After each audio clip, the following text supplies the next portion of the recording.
بے نام خدا. سلام.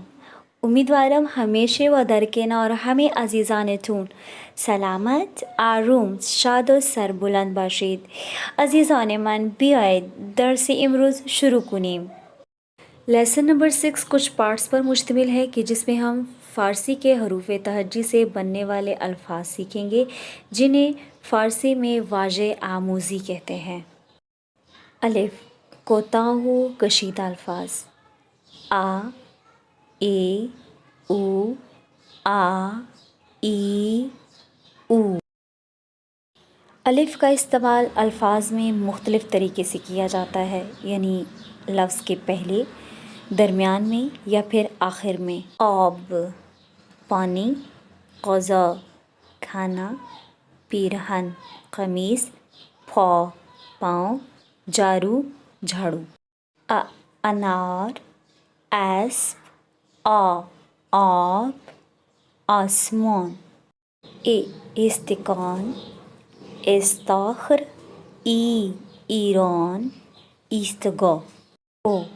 اتاق، اتو، اوگاندا، او.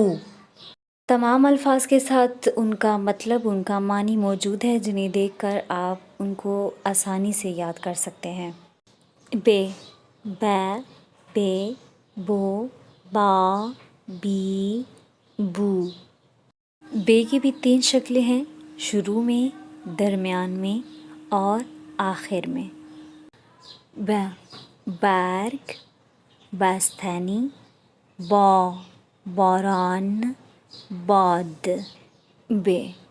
برنج بنزین، بیمار، بینی. بخاری، بشقاب، بوق، بوقلمون. پھے، پھو، پھا، پھی، پھو. پے کی بھی 3 شکلیں ہیں، لفظ کے شروع میں، لفظ کے درمیان اور لفظ کے آخر میں. پھا شیپور، لام، دھوپ. پھا پرچم، پنجرے. پھا پارچ، پارچے. پسر، پدر. پی پیراہن، پیشانی.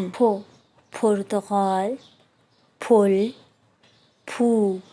پھول، پوست. تھا، تھے، تھو، تھا، تھی، تھو. یعنی تھے 3 اشکال پر مشتمل ہے، لفظ کے شروع میں، لفظ کے درمیان میں اور لفظ کے آخر میں. تسبیح، ترازو. تاب، تاکسی. تلیفون، تہران. تیغ، تیر. تخم مرغ، تخمه.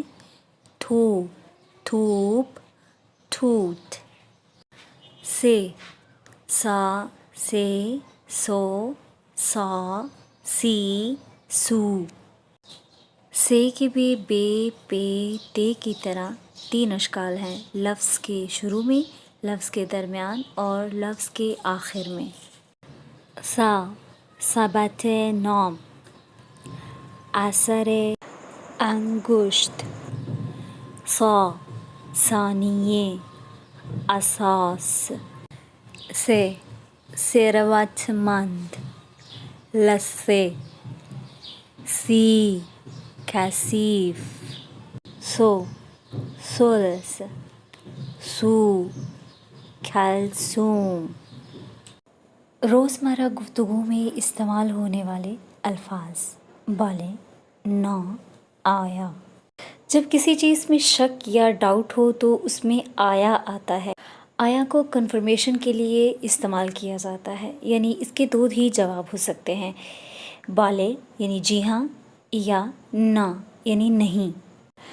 جیسے آیا آن پھستے است، نا آن تخم است یعنی آیا وہ پستہ ہے؟ نہیں، وہ بیج ہے.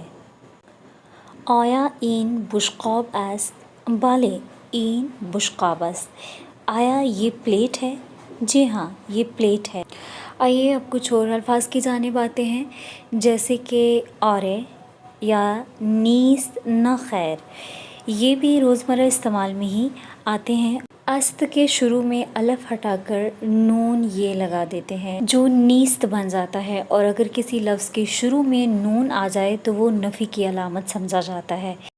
جیسے کہ یہاں پہ مثال ہے نیست و نابود. بہت زیادہ لفظ یہ استعمال کیا جاتا ہے.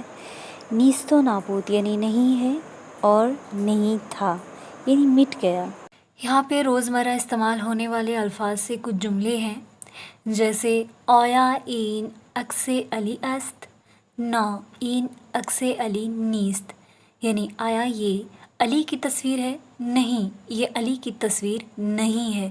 این عکس حامد است. یہ حامد کی تصویر ہے. بالے، من پاکستانی هستم. جی ہاں، میں پاکستانی ہوں. آیا اون خانه فاطمه است؟ آیا وہ فاطمہ کا گھر ہے؟ نہ خیر، این خانه معصومه است. جی نہیں، یہ معصومہ کا گھر ہے.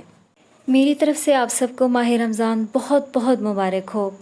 جس طرح سے کسی چیز کو سیکھنے کے لیے کورس کی ضرورت ہوتی ہے، ماہ رمضان روح کی طہارت کے لیے علاج کا ایک بہترین کورس ہے. ختمی مرتبت احمد مجتبیٰ محمد مصطفیٰ صلی اللہ علیہ وآلہ وسلم کی نظر میں پیٹ، زبان اور دل کا روزہ ہونا چاہیے. انسان کے علاج کے دو حصے ہیں، ایک پرہیز کرنا اور دوسرا دوائی سے استفادہ کرنا. یعنی بیماری کی صورت میں ڈاکٹر ان دو مطالب پر عمل کرنے کا مشورہ دیتا ہے. روحانی بیماریوں کے علاج کے لیے بھی اس طرح کا عمل کرنا چاہیے. یعنی روحانی بیماری کے علاج کے لیے پہلے کچھ اعمال سے اجتناب کرنا چاہیے. غلط اور نادرست عمل روح کو خراب کر دیتا ہے، جس طرح کہ فاسد اور خراب غذا بدن کو خراب کر دیتی ہے. افسوس سے کہنا پڑتا ہے کہ ہم روح اور اسے سالم رکھنے میں سستی سے کام لیتے ہیں. قرآن کریم میں روح کی غذا کی طرف اشارہ کیا گیا ہے. انسان کے اعمال در حقیقت روح کی غذا ہے. مثال کے طور پر کہتے ہیں نا کہ غیبت نہ کرو کیونکہ یہ عمل اپنے مردہ بھائی کا گوشت کھانے کے مترادف ہے. یہ غذا انسان کی روح پر اثر انداز ہوتی ہے، تو انسان اپنے گناہوں کے ذریعے اپنی روح کو عذاب دیتا ہے. کلی طور پر گناہ انسان کی روح کو بیمار کر دیتے ہیں. صرف عمل صالح اور مناجات ہی روح کی غذا ہے. آپ سب مجھے اپنی دعاؤں میں یاد رکھیے گا. التماس دعا. اللہ حافظ.